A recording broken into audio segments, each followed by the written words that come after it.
Hello and what is up YouTube? My name is G3Iron, your balding beardless buddy here to help you talk through build guides and early league selections, how you can compare different path of buildings as we are all preparing for the upcoming 321 Crucible League. Once the patch notes drop, everybody is busy inside path of building, making adjustments, tweaks, and theory crafting on entire new build archetypes for their league starters. And today what we're going to do is chat about how to identify whether or not a particular build guide is in fact factual or if it's just a bunch of fluff. In other words, how can you identify a strong and healthy PoB that's going to help you lead to league start success, or maybe it's a clunker and it's going to lead you to some frustrations and maybe some pivots during your opening weekend? How can you prevent that by simply diagnosing a path of building and a guide in general? There are some timestamps provided for you floating around ethereally somewhere here, and then of course there's video chapters down below,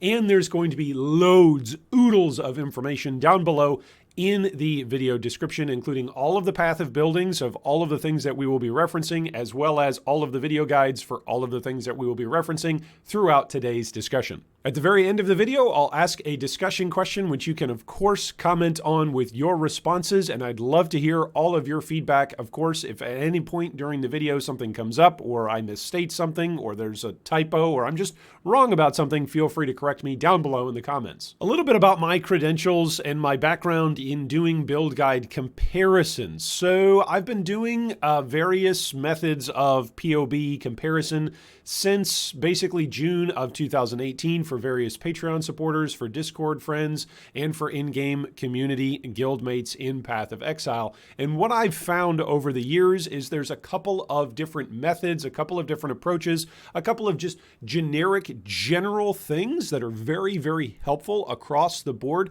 that a lot of players skip over, simply neglect, or don't know about in order to actually begin their own process of comparing multiple different build guides and then making a healthy selection for their league starter or for maybe a future build beyond their league starter.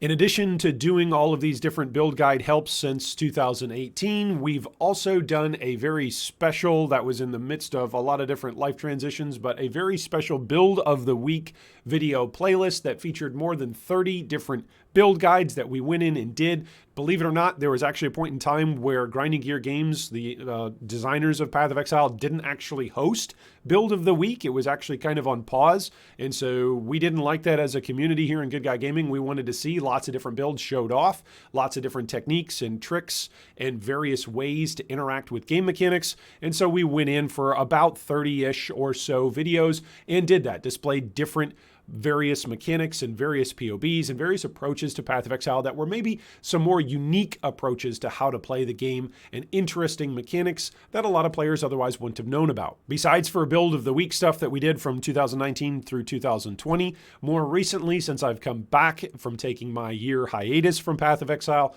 I have introduced sort of a quasi new format. It really isn't that new. I don't want to, please don't take away from this that I'm claiming that I've done something original here. All we're simply doing is taking the process of comparing multiple PoBs and then putting that into a YouTube format discussion to say, hey, here's multiple different builds within inside one particular archetype. What are the differences between these builds? How would you choose, let's say, between a cold dot character archetype? What would you choose for your ascendancies? What are you looking for in your items? What would you choose in terms of the best build guide for a poison SRS? Or what would you choose for an explosive arrow character? Are you going to self-cast or are you going to use totems? Which ascendancies would you use and why? What are the defensive and offensive outputs of different build guides? So we've just recently started that last league and we will probably continue that in the 321 Crucible cycle. All right, so lore and backstory and credentials out of the way, let's jump into today's discussion, which is how to actually equip you as a player to be able to compare your own build guides that you are examining and considering for your character, whether it's league start or future characters in general. The number one general thing that I've got to say right away, it's going to improve your selection of build guides, is use Path of Building. There's a lot of different tools that are available to us inside the Path of Exile community, which are awesome. They're designed by a whole bunch of different people. It's one of the cool things about Path of Exile is that so many different people interact with, in their spare time, in their hobby time, all sorts of different tools and developing tools and supporting tools to essentially allow other players to play and mess around with Path of Exile while they're outside of the actual game space of Path of Exile. That being said, of all the tools that are out there, Path of Building is by far the most comprehensive. It's by far the best single tool. Like if you're stranded on an island, but somehow you have internet connection and you're only allowed one additional thing besides for Path of Exile as a game, what's the additional tool you're going to use to help plan your characters and make adjustments and theorycraft?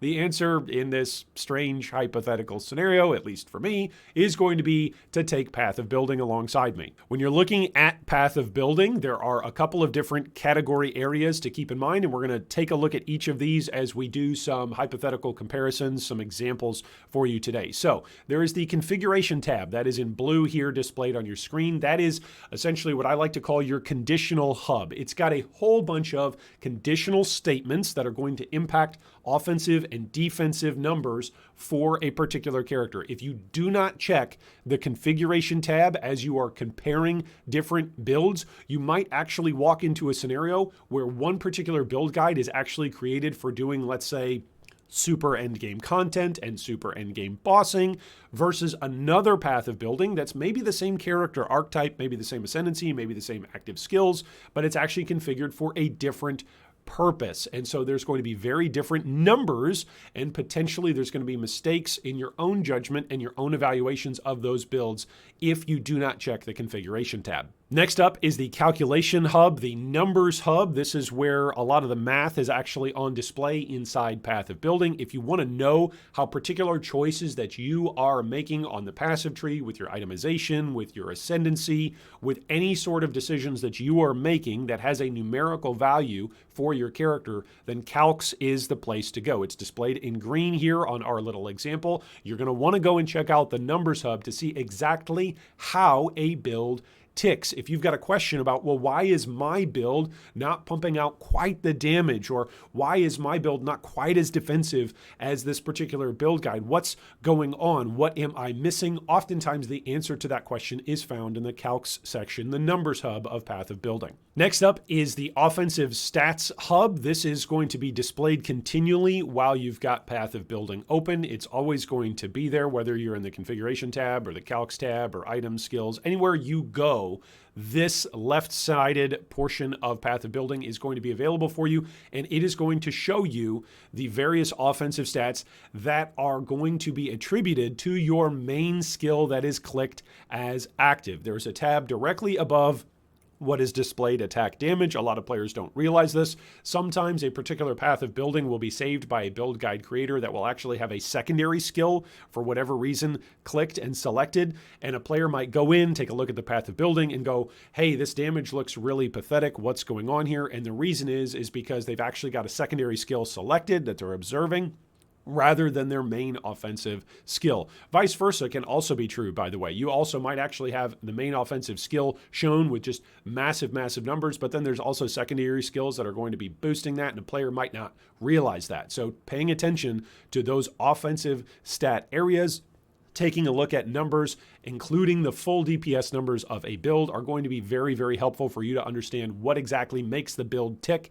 in terms of taking down monsters in the content you're going to be engaging with. Next up is the defensive stats category, which is highlighted here in our example with a red box. This is all of the different stats that are going to contribute. There's some stats here that are going to contribute to offensive numbers, but in general, these are where you're going to get your attribute stats that are going to be helping your character and allowing you to actually equip various items, and then also boost up some of your base defenses, whether that's life pool, whether that's energy shield, whether that's using evasion, whether that's using armor. If there is a defensive layer, suppression, resistances, that your character is going to be having or available to you on the character that you're going to be using, block, dodge, etc., then this is going to be an area where it's displayed, and you need to pay attention to this, because various builds and build guides will look like they're more tanky than another build, but depending on the strength of the actual layer and the stats and the various defensive mechanics that are being employed by the build, one build can look a heck of a lot more tanky than another build, but in actuality, once you start playing Path of Exile,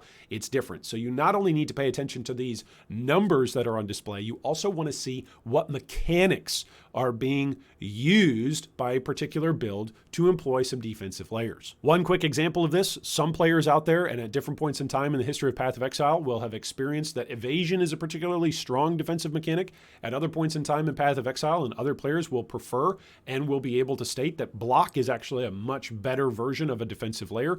Other players will simply use something like armor or evasion or energy shield. Everybody's got their own little preferences, and so it's very, very important for you as you're looking at a path of building to go, hey, what are my preferences? Because a particular build might have awesome defensive numbers, but if it's in a category you're unfamiliar with, you don't know how it works, or it's just in conflict with your general playstyle, that might end up being an awesome PoB that you go in and play and feel like it's underwhelming. When I'm interacting with Patreon supporters who have got questions about their builds and who are looking for feedback on their builds and improvements, this is oftentimes where I'll start with my diagnostic questions. I'll start by asking, hey, what are the builds that you have played in the past? What are the defensive mechanics that you enjoy playing?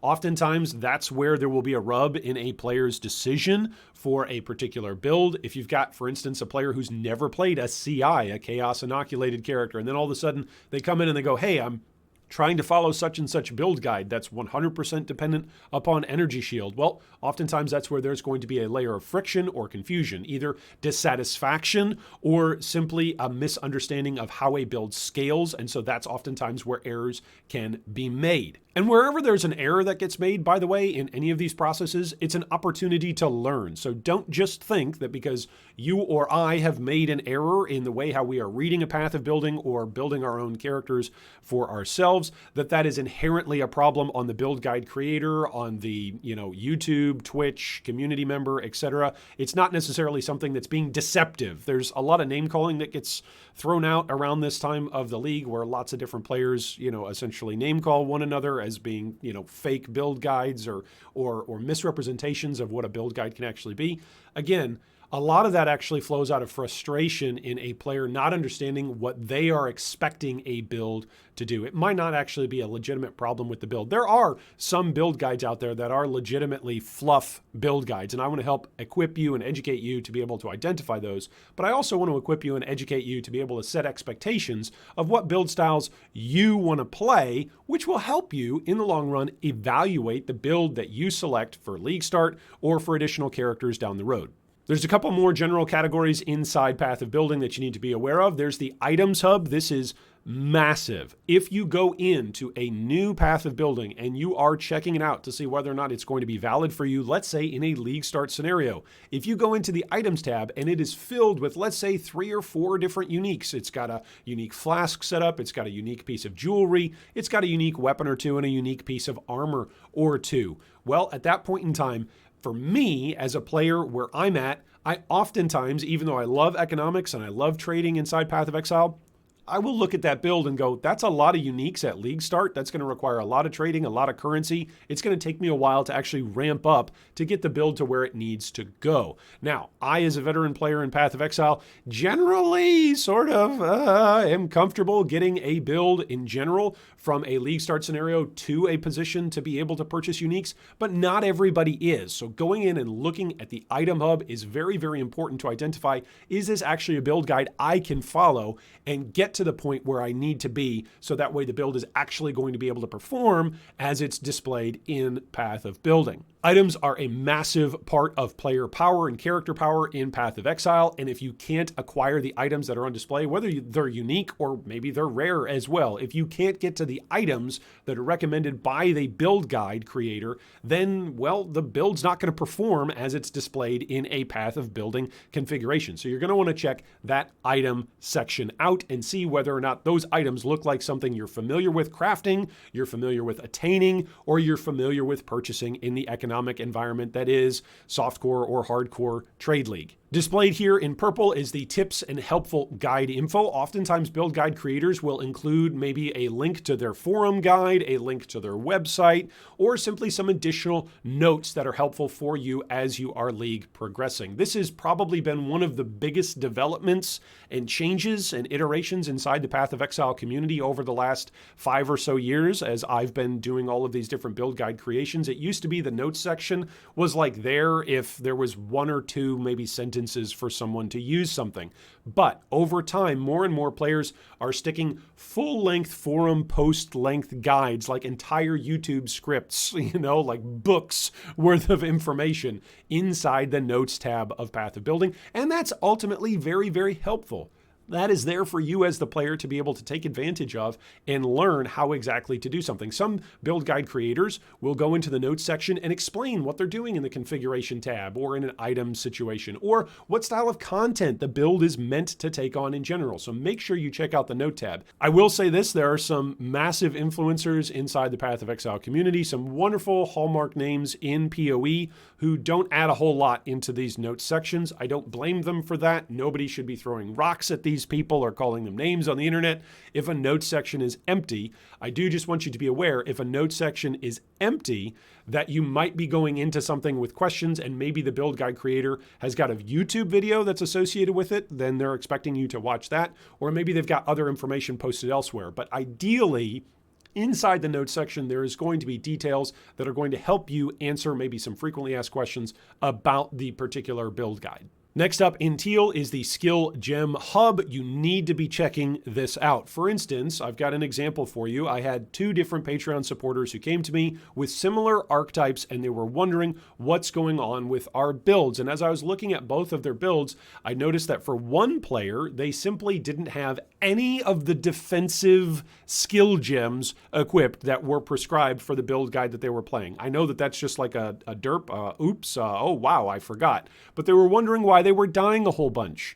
Well, that answered a lot of questions since the build had 3 or 4 different skill gems that were augmenting defensive layers. So you want to go in and actually check out that skill gems tab. You don't just want to go in and go, well, I know what the active skill gem is and I've got some rough idea of what the archetype is, so I'll just throw some gems in there and see how it goes. You can do that, that's up to you, but then if you're frustrated with the build guide creator and with the build guide itself, well, maybe you need to go in and check the Skill Gems tab and make sure you've actually got everything going on. In the other scenario, I actually had a player who was just using one of the active skill gems that was prescribed in the build guide, and then they were missing out on several secondary skills that supported that. So one classic example of this is Righteous Fire. Righteous Fire can really help augment your build when you are using a Vol version of it to give you a whole bunch of boosts of stats for a short period of time, right as you're, let's say, bursting down a rare or bursting down a boss. This wasn't a make or break scenario for a particular player, but it was something that was helpful for them to realize, oh, if I add Vol Righteous Fire into my build, it's going to help my overall DPS output. And that was an area where they appreciated being able to see, yep, go into the skill gems. It's actually ticked here. This is suggested by the build guide creator. It was something that the player had simply missed. Ta-da, the player now has got a little bit more damage to pump out on bosses and on those annoying rares. There is a passive tree hub that is very important for you. This is another improvement and an iteration over time using Path of Building that wasn't always available. Players and build guide creators oftentimes will now have a leveling version of a tree. We'll have an early maps version of a tree, we'll have a mid-tier version of a tree, and then we'll have a super endgame version of a tree. So let's say, for instance, you've got a leveling tree that takes you from level 1 through roughly level 68, 69, 70. Then you've got another tree that takes you up through level 80, through level 90, etc. So you're going to want to actually make sure that you've got the appropriate passive tree set up for you for what you're looking to do. For instance, if you're evaluating 2 different build guides and one of them looks like it's got pathetic stats, it might be because when you loaded up Path of Building, the saved version of the link that you've got actually has a leveling tree enabled rather than the endgame version of a tree enabled, and that's going to make a massive difference in the numbers, in the stats, offensively and defensively. All right, enough general Path of Building wisdom. Let's get into some specific examples. Right here is an example that we took from our Cold Dot archetype comparison video where we compared Razor Schmazer's Trickster with DS Waggle's Ascendant and then Lag's Occultist. And we wanted to see, okay, there's lots of different ways to play Cold Dot.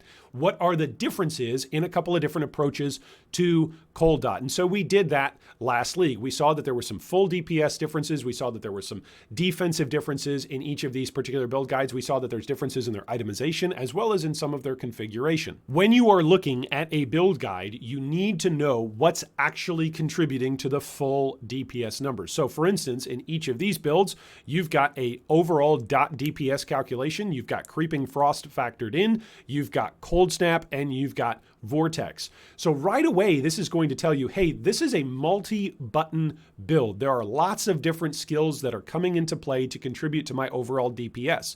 If you're looking to play a build that's got like a one-button build and you just walk around and pick up currency while clicking one button every once in a while, this might not be the build for you. However, if you're looking for a particular build that's got strong offensive outputs and that's got a lot of different overlapping uptime of damage sources, then this might be a great selection for you. Having multiple different PoBs to compare and configure their offensive numbers and be aware of what it actually takes to pump out their full damage numbers is key when you're making a comparison decision between multiple different builds within the same archetype.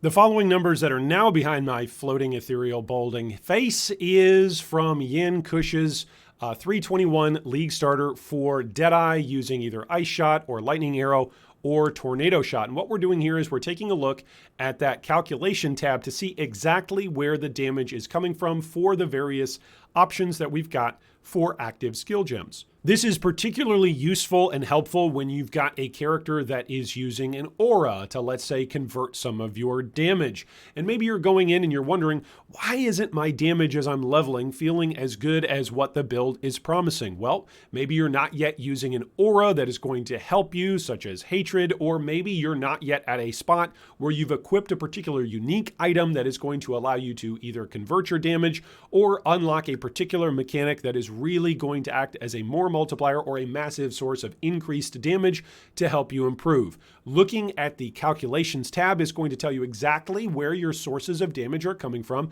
and whether or not you're hitting recommended thresholds for, let's say, casts per second or attacks per second or hits and your hit rate. Oftentimes when melee players are coming to me and asking for advice, that's one of the areas where they're most often missing out on. Any level of accuracy in general, this is rough estimations across lots of different build archetypes, but in general, if your accuracy is below roughly like 90 to 95%, it's going to feel like you're not hitting, and a lot of the time that's going to viscerally come back to you as a player and you're going to go, why am I not doing any damage? Why am I not actually hitting anything and dealing the damage that the build is supposed to deal? Sometimes that's because of accuracy, needed accuracy on an attack-based build.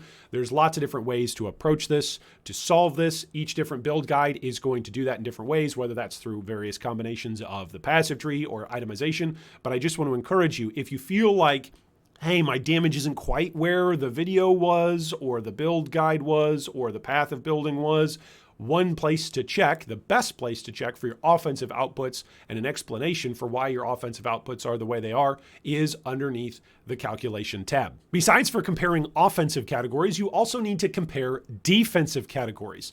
The following example is from our build guide comparison from 320 when we were comparing the Poison SRS archetype between DS Lily's version, Baylor Mage's budget version, and K Summoner's version of the Poison SRS archetype. Getting into defensive numbers can be very, very tricky. One of the reasons why is because not every build guide creator plays Path of Exile the same way. For instance, some players build a build guide for a hardcore environment where they never want their character to die. They are essentially stacking up on multiple defensive layers to ensure that all of their investment, their time, their items, and their fun all remain alive in a hardcore environment. Other players play in a softcore environment where maybe they have geared their character and they have structured their passive tree in such a way that offensive output is prioritized and defensive output is secondary. When you are comparing numbers, this is a factor to take into account. You'll want to look and see whether or not a particular build guide has got a heavy emphasis on defenses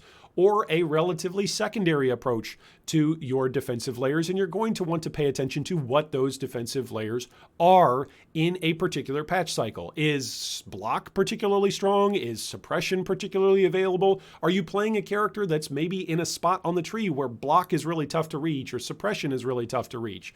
Are you playing a character that's going to be depending essentially on mitigation or on avoidance? What are those categories that the build guide is recommending you need to pay attention to in the defensive realm? Having multiple different build guides, by the way, that are in the same archetype will absolutely improve your education level about how to approach different challenges. It's not to say that one build guide is better than the other, but it will increase your knowledge, and as we all know in Path of Exile, knowledge is power. It will increase your knowledge of how different players in different environments are approaching the challenge of keeping their character, their experience alive, and progressing towards their next level. For some characters, a defensive health pool of, let's say, 3,000 life is absolutely pathetic, whereas on some other characters, maybe a health pool of 2,500 life is actually ridiculously tanky. What are the different factors that are going on in a build to make it essentially, air quotes, tanky?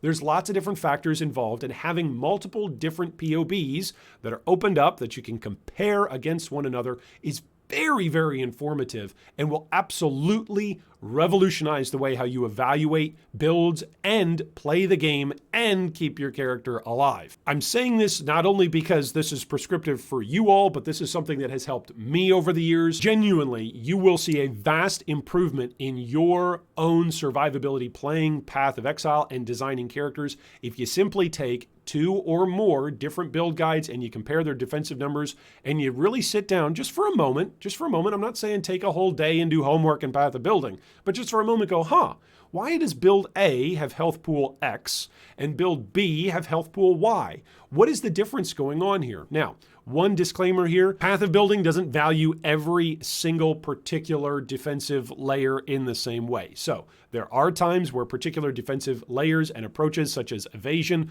aren't necessarily calculated and valued very highly in Path of Building. So be aware of that. That is something to be aware of. But nonetheless, it's something that should be in the back of your mind to go, hey, Path of Building isn't necessarily valuing this style of defensive layer. That doesn't mean that in-game that defensive layer is awful.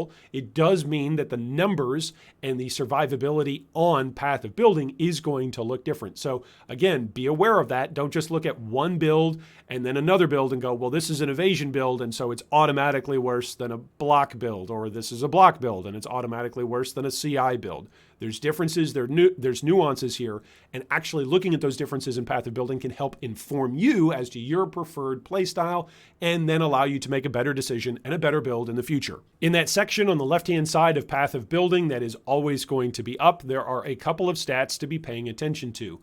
Mitigation is very, very important, and it's essentially saying what are the ways that you are avoiding or mitigating all of the damage that's coming in? What are the tools that this build actually uses? Does this build stack armor? Does this build use suppression or use block? Is this build a particularly heavily emphasized build on evasion and therefore avoidance, or maybe life recovery? These are particular areas of either mitigation or avoidance to be paying attention to, and depending on how the Path of Building is configured, these numbers will indeed change. So pay attention to mitigation. Same thing for life pool. Just like what we said, some life pools are going to appear massive in their numbers, but actually because of their mitigation and their avoidance layers, they're actually not going to be that large. Maybe something with a smaller health pool has got much better avoidance or mitigation, and so it's actually effectively better. Lastly, as you're comparing defensive categories, you're actually going to want to pay attention to the mana pool. Not every build nowadays is taking advantage of MOM. That used to be much more of a thing, but some builds are bringing it back more and more now. It seems like it's on the rise-ish at where we're at in the meta. Used to be much bigger. But one reason to pay attention to the mana pool as you are comparing defensive numbers is just to see how much mana is actually available for you to cast a skill. Some players really like to play builds that rage mana, and you really never want to have a particular mana flask on your bar. I'm describing different players now. I'm not prescribing. I'm not saying this is what you should do. I'm just saying some players hate to have a mana potion on their bar. Well, if that's you, if that's describing you, then playing a build that reserves like 99% of mana and only has got a tiny sliver of mana allowable for like one cast every second or so, that might not be a build for you. So diagnosing that early on by looking at path of building is really helpful for you to avoid playing a build as your league starter or as a future character and being locked into a build that you're going, this build feels lame. I feel like I'm always running out of mana. What's the deal with that? Observing these numbers in path of building can help you avoid or mitigate those future frustrations. When you are comparing active skills, it's very important to simply ask the question, how many buttons do I need to push as I'm playing this particular build? And you'll get an answer to that by looking at the skills tab inside path of building. This particular displayed example is from Physics Vol Reap Ascendant. He's got a wonderful video out discussing it. I don't necessarily recommend this as a league starter. There's a lot of different layers of disclaimers and ways to play this and ways to build this out, so just be aware of that, but it's an awesome build video, and if you are looking to play Reap as an Ascendant later on in the league, then this is the way that I would recommend you check out and approach the build. So in this example, we see that Reap is the active skill for the particular build. You're going to want to check, what's the actual active skill that I need to be pressing? What is the visceral, I push this button, all the minions die? What is that skill for the build? Oftentimes in Path of Exile, builds are named after or associated with their active skill. So if there's an active skill that you don't like, for instance, maybe you don't enjoy playing a particular active skill, learning what the active skills are that are available to a particular build is very important, because even if it's a strong build, even if it's got solid numbers, if it's got solid mechanics that you're comfortable with, overall, if you're going to be pressing the active skill button and you just don't like that particular skill, you are setting yourself up for failure and for an unfun time. In addition to checking out what the active skill is for a particular build, you're also going to want to check out what those secondary skills are that are going to augment and support the damage of your active skill. So secondary skills, when do I need to use them? Do I need to use them in association with killing a rare boss or a particular map boss? Is there any particular order in which these secondary skills need to be triggered in order to maximize the damage? Maybe I want to play a build that really only has one active skill gem that I need to press and then not care about secondary skills. Maybe you're a min-maxer and you're like, all right, I really want 10 different things to press down and really maximize the damage. Looking at those secondary skills is very important, and understanding how those secondary skills are actually impacting your damage will again be answered when you look underneath the calculation tab, which we looked at earlier. But what of those skills need to actually be included in the build is going to be answered by looking at the skill gems tab. Also included besides active and secondary skills are going to be your mobility skills. How does your character actually stay mobile? If you're playing Ruthless, you don't need to care necessarily about any of this.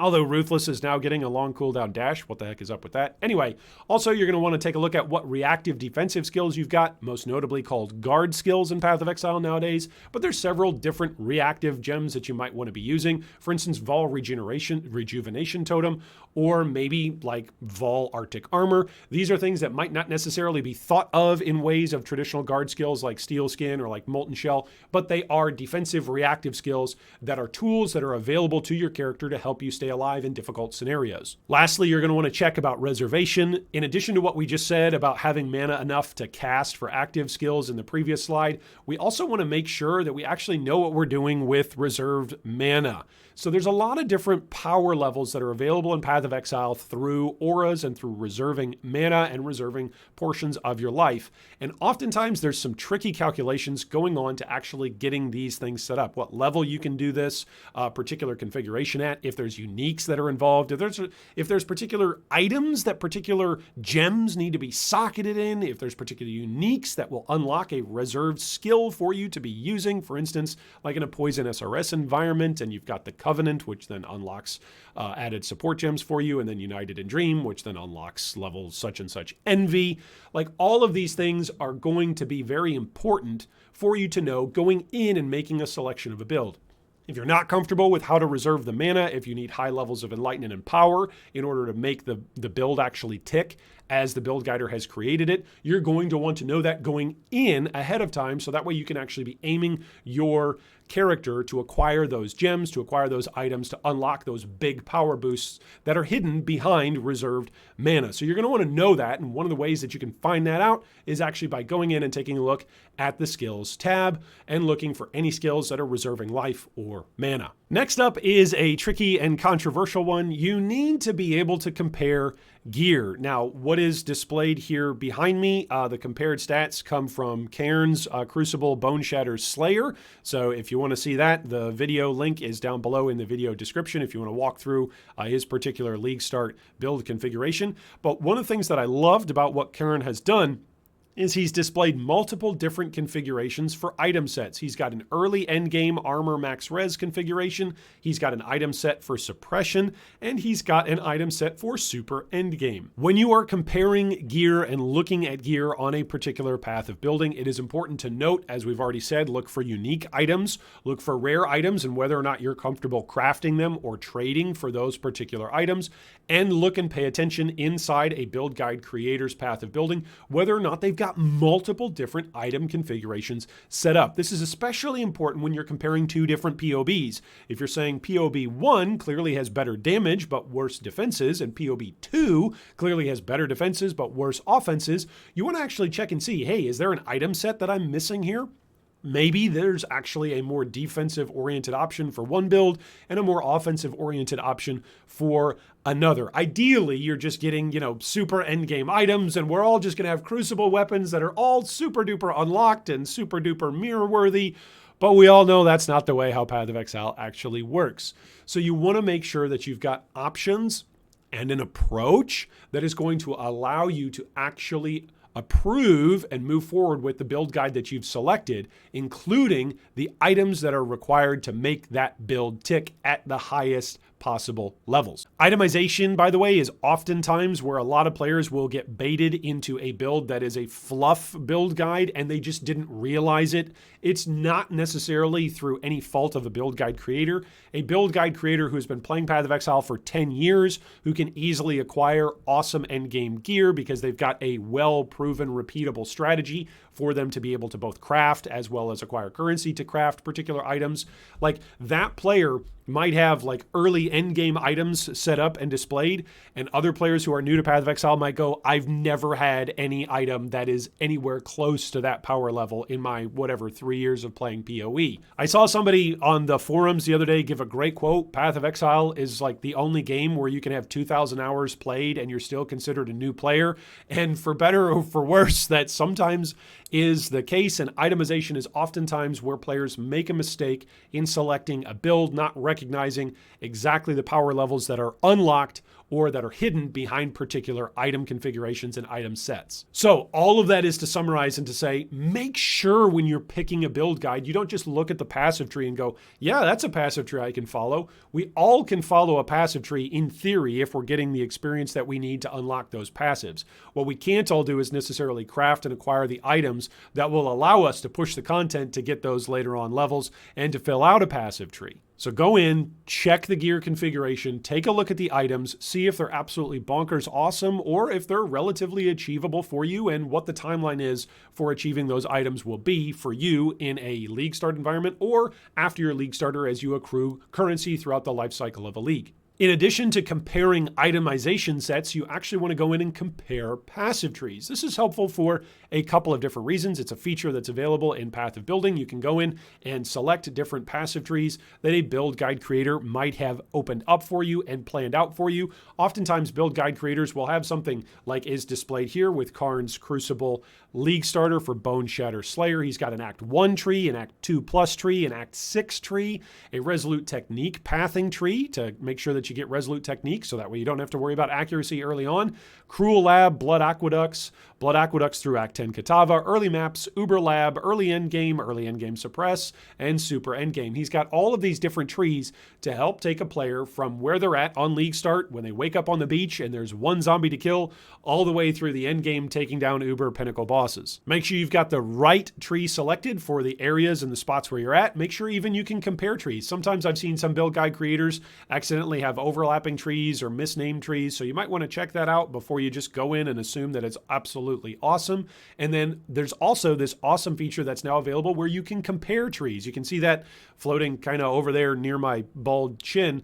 But over there, you can now tick the box to compare trees. And that's what's highlighted here, that there are some sections of the passive tree that will be red and some sections of the passive tree that will be green. And that's actually showing you the difference between one passive tree and a second passive tree that are set up inside the same path of building file. That is absolutely awesome because it helps give you the information you need to know when you are changing or refiguring or respecing your build, exactly where you're going to pull passives from in order to now put those passives into new areas on the tree as you continue to unlock new items and continue to progress your character. As I've stated throughout the video, the configuration settings tab is very, very important, and this is the last thing and the first thing that I'm speaking about here today regarding path of building and choosing a build guide wisely. If you do not check the configuration settings, if you don't look at this, you may be setting yourself up for later on frustration down the road. There's just no two ways about it. How do you know if a build guide has got like 10 different conditional settings that are set up for you and you're not hitting 5 of them with your build yet?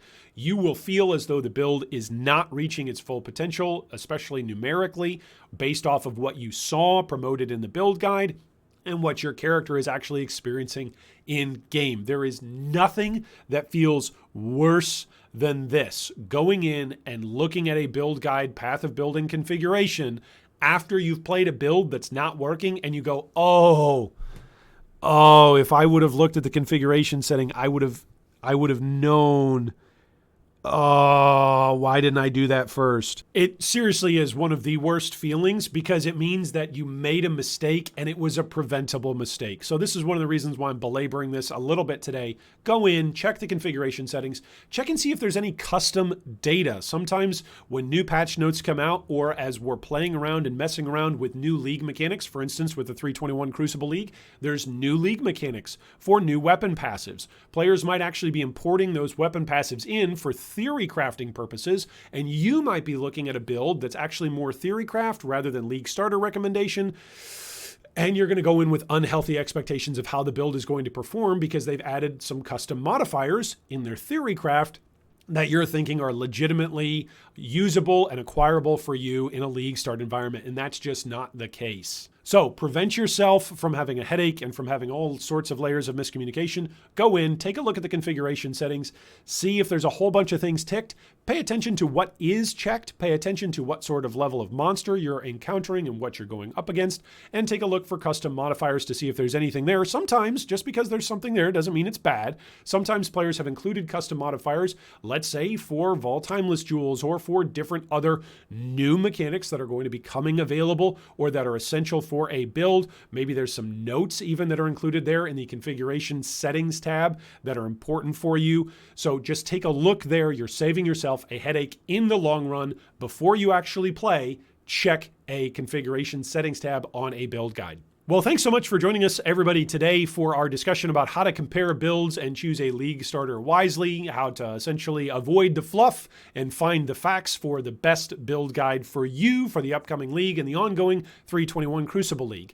I'd love to hear down below in the comments what words of wisdom you have got for the rest of the community in general when you are comparing builds. How do you make decisions? I've shared a whole bunch of information about what I've learned and what I've gathered over the last several years of comparing and helping other players with their paths of building. A lot of the time it's been a wonderful, wonderful exercise to help different Patreon supporters and different guildmates with different problems. It's a wonderful way to really approach different challenges and make new friends and build relationships with people. It's been awesome over the last several years to be able to do this, to go in and essentially tackle a problem that we don't even know what the problem is and try and investigate. It's been really, really fun. I thoroughly enjoy it. It's something I still do for Patreon supporters. So if you'd like to support the channel, you can of course go ahead and support us over on Patreon. There's links down below. If you'd like to join the channel and support us through YouTube, you can of course do that by liking, subscribing, as well as joining us through the YouTube membership program as well. Thanks once again for joining us today, and I hope the upcoming 321 Crucible League is the league, a mirror of Calandra,